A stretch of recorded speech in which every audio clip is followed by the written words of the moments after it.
Dans l'affaire Saïd Narza, scandale politico-judiciaire inédit dans l'histoire de l'Algérie, une femme d'affaires, ex-candidate aux élections présidentielles anticipées, emprisonnée, incarcérée, brisée, avec ses enfants. Je vous montre un document. Je crois au document adressé par Saïd Narza en tant que présidente de la Confédération Générale des Entreprises Algériennes au Premier ministre. Ce document raconte quoi? Saïd Narza a effectué une visite au Qatar et elle fait un compte rendu Premier ministre.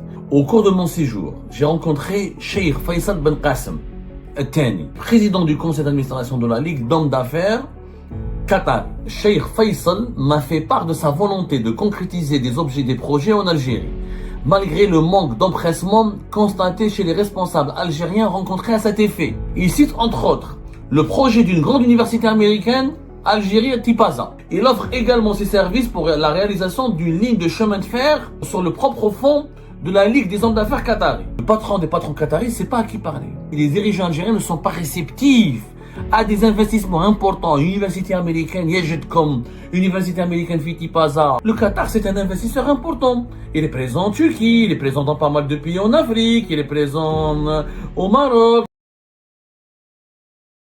Dans l'affaire Saïd Narza, à laquelle nous avons consacré énormément d'émissions, nous avons exploré cette affaire et ce scandale politico-judiciaire inédit dans l'histoire de l'Algérie. Nous l'avons exploré sous plusieurs angles. Une femme d'affaires, ex-candidate aux élections présidentielles anticipées, emprisonnée, incarcérée, brisée, avec ses enfants, emprisonnée avec 2 de ses enfants, un troisième qui est sous contrôle judiciaire et qui est persécuté comme ses 2 frères qui sont emprisonnés, un quatrième qui est à l'étranger, recherché par la monde d'arrêt international pour une affaire totalement ahurissante. Je rappelle que l'affaire Saïd Narza, c'est soi-disant des pots de vin de même pas de l'équivalent de 200 € pour obtenir des parrainages électoraux. Ce qui n'a jamais été pu démontrer puisque tous les témoignages des acteurs de cette affaire ont révélé qu'ils ont fait des aveux sur la base de torture, de pression, d'intimidation et de violence dont ils ont fait l'objet de la part de services de sécurité. On vous a promis des documents pour comprendre la valeur de cette femme, la valeur de son travail notamment, et son patriotisme, alors que les partisans du pouvoir algérien et que certains médias proches du pouvoir algérien essayent à tout prix, et que les dirigeants du pouvoir algérien actuel essayent à tout prix de justifier son incarcération en faisant d'elle une femme malhonnête, traîtresse pratiquement, corrompue, et qui aurait corrompu des voix pour devenir présidente. Est-ce qu'elle est une personne corrompue, Saïd Narza? Est-ce que c'est une personne carriériste, opportuniste, qui a voulu utiliser sa relation, sa proximité avec Abdelmajid Tebboune pour réaliser certaines fins personnelles? Les documents de notre possession décrivent un personnage totalement différent de ce qui est dit sur elle, de ce qui est raconté sur elle par la propagande officielle. Je vous montre un document. Je crois au document. Mais si Khalid Abdou a connu le personnage, moi je ne me contente pas de vérification sur la base de relations personnelles d'une rencontre. Moi je crois aux faits, aux faits qui sont documentés par des documents. Regardez ce document-là.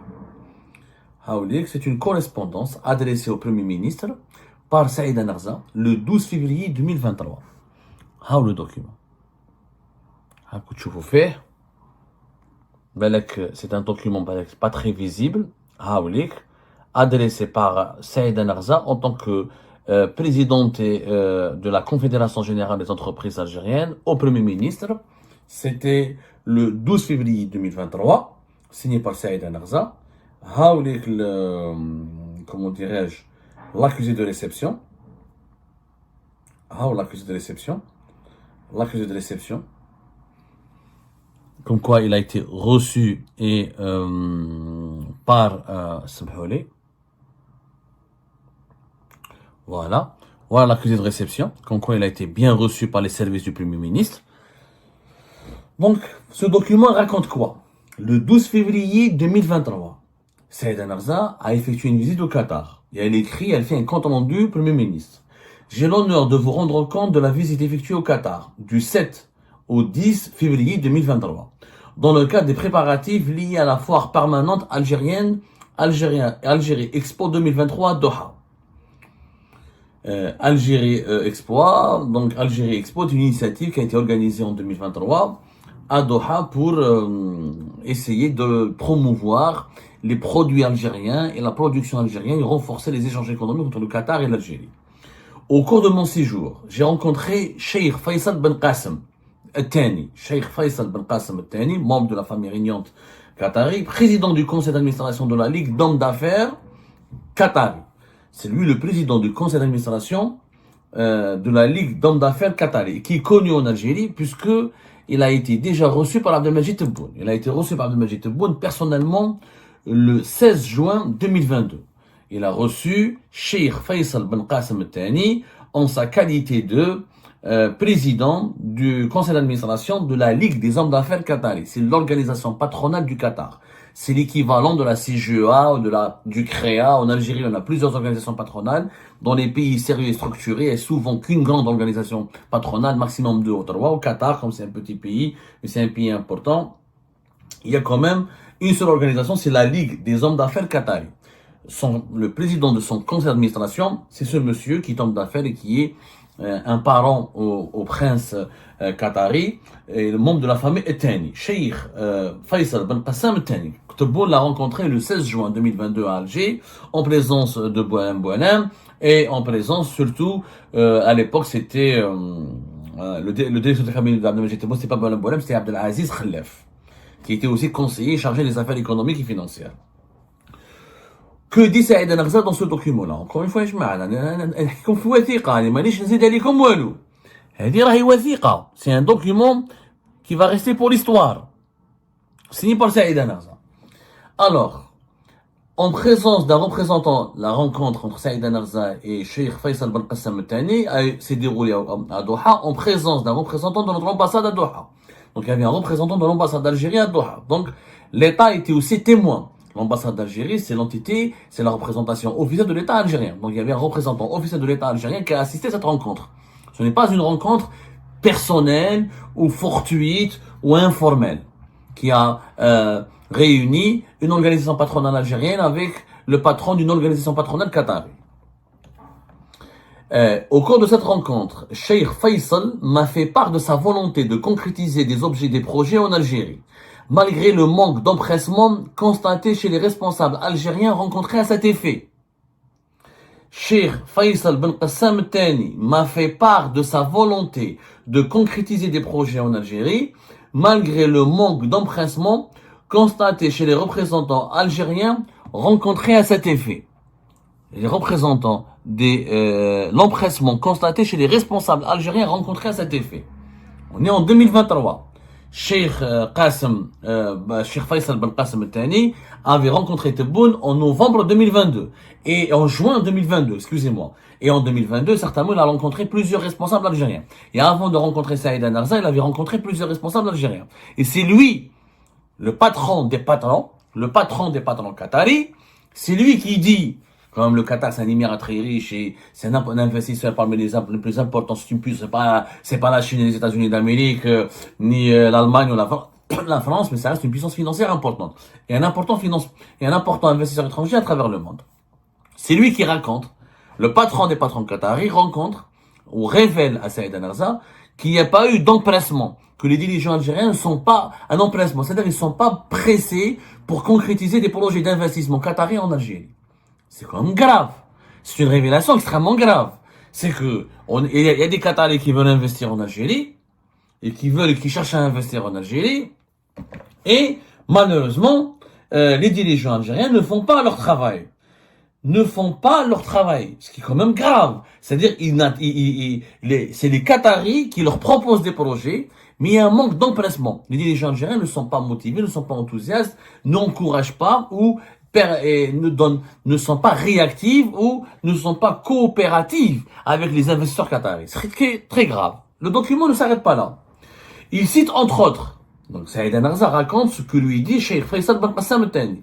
Il cite entre autres le projet d'une grande université américaine, Algérie à Tipaza, notamment après le dernier conseil des ministres sous la présidence de Abdelmajid Tebboune ayant entériné la décision de création d'universités privées en Algérie.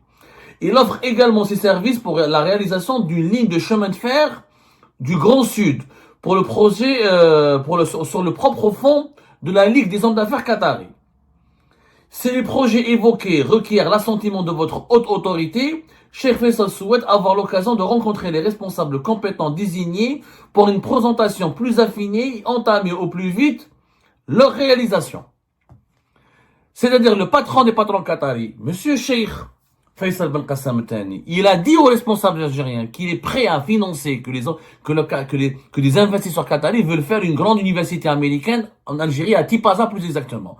Alors, une université américaine, c'est prestigieux. C'est ce qui se fait au mieux dans la formation de l'enseignement supérieur. Ça aurait pu permettre d'offrir à la jeunesse algérienne des formations de qualité, des diplômes de qualité. C'est un transfert de savoir, c'est un transfert de technologie, et tout le monde le sait, c'est une évidence, c'est pas la peine de le rappeler, qu'une jeunesse bien formée, qu'une main-d'œuvre bien formée, que des diplômés de haut niveau, c'est ce qui permet à l'économie d'un pays de se développer, d'avoir de la croissance, de créer de la richesse, et ensuite d'élever le niveau de développement de tout un pays. Donc les Qataris ont été prêts en 2023 à financer l'université américaine. Ils étaient prêts à financer un projet de chemin de fer dans le sud de l'Algérie sur le fonds propre des Qataris. C'est les Qataris qui vont financer. C'est pas un prêt des banques algériennes ou là un prêt. C'est les Qataris qui étaient prêts à financer. Et le patron des patrons qataris, c'est pas à qui parler. Personne ne lui dit, vas-y, fonce, viens en Algérie, marhaba, voilà combien il faut faire, voilà les modalités d'investissement, voilà ce qu'il faut, voilà les autorisations nécessaires, voilà les démarches qu'il faut accomplir, voilà les partenaires éventuels. On lui déroule pas le tapis rouge. Même pas, il demande même pas ce qu'on lui déroule le tapis rouge, il demande pas des honneurs, parce qu'il a déjà rencontré Tebboune en juin 2022. Donc, de juin 2022 jusqu'à février 2023, même après la rencontre avec Tebboune, les investisseurs qataris n'ont rien pu faire. C'est pas moi qui le dis, c'est le document de Saïd Anarza. Il aura fallu qu'ils rencontrent Saïd Anarza pour que les investisseurs qataris dévoilent leur malaise. Là, ils sont en train de dévoiler leur malaise. Ils sont en train de révéler leur gêne. Ils sont en train de révéler leur malheur. C'est-à-dire, ils viennent avec leur argent, mais il n'y a pas d'investissement. Ils veulent faire des investissements, mais on les écoute même pas, on ne les valorise pas, on leur dit pas, vas-y, venez. Il n'y a pas de réponse, les dirigeants algériens ne sont pas réceptifs à des investissements importants. Université américaine, Yejetcom, Université américaine Fitipaza, dans le centre du pays, c'est un transfert de savoir-faire et de savoir et de technologie extrêmement important pour la jeunesse algérienne, pour acquérir des qualifications précieuses pour le développement de notre pays.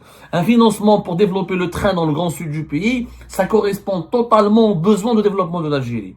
Mais les patrons, les investisseurs qataris ne savent plus à qui parler. Le manque d'empressement chez les responsables algériens. C'est quand ils rencontrent des responsables algériens, ils parlent de politique, ils parlent de tout, mais ils parlent pas de business. Or, un homme d'affaires parle de business. Le Cheikh Faisal Ben Qassam Thani, il n'a pas rencontré Tebboune pour parler du football ou de la politique, c'est pas son rôle.